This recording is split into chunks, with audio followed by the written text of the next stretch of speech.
नमस्कार। गोवर्धन पर आप सभी को बहुत बहुत शुभकामनाएं। ये युद्ध के दृश्य कोई असली लड़ाई के नहीं है, बल्कि इंडिया में एक ऐसी जगह है जहां गोवर्धन ऐसे ही मनाए जाने की परंपरा है। आइए जानते हैं ये परंपरा कहां होती है और क्या है इस दिलचस्प परंपरा के पीछे की कहानी। तो ये परंपरा है मध्य प्रदेश के गौतमपुरा जिले की। आगे बढ़ने से पहले बता दें कि गौतमपुर में सदियों से हिंगूट युद्ध खेले जाने वाली परंपरा में कई लोग घायल होते हैं, यहाँ तक कि मौत भी हो सकती है, लेकिन ऐसे एक्सट्रीम केसेस अब तक बहुत कम आए हैं। अब सवाल आता है, क्या है हिंगूट युद्ध? ऐसा बताया जाता है कि गौतमपुरा के लड़ाके मुगल सेनाओं से गांव को बचाने के लिए उन पर हिंगूट से हमला करते थे। इसके बाद से ही यह परंपरा चली आ रही है। अब यह ग्रामीणों के आस्था से जुड़ गया है और सदियों से इसे दोहराया जाता है। परंपरा की वजह से अब प्रशासन भी इन्हें मदद करता है। प्रशासन के द्वारा मौके पर एम्बुलेंस की व्यवस्था की जाती है, जिसके जरिए घायल लोगों को तुरंत अस्पताल पहुंचाया जाता है। अब आपके मन में सवाल होगा कि ये हिंगूट क्या होता है? तो हिंगूट एक फल होता है जो हिंगूरिया नाम के पेड़ पर लगता है। आंवले के आकार वाले फल से गूदा निकालकर इससे खोखला कर लिया जाता है।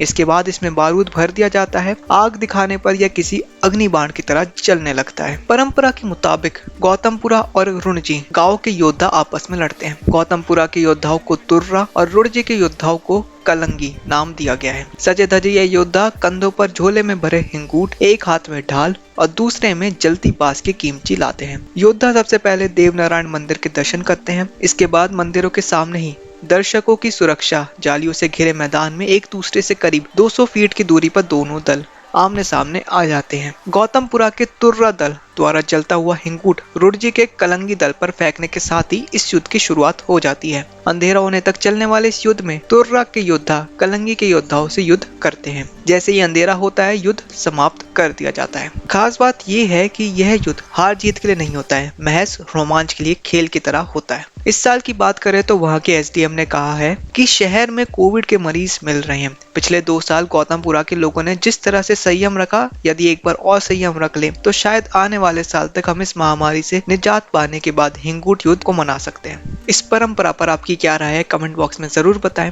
वीडियो अच्छी लगी हो तो वीडियो को शेयर करें और चैनल को सब्सक्राइब करें। निष्पक्ष न्यूज के लिए हमारा channel out and out video subscribe करें और बेल आइकन दबाएं।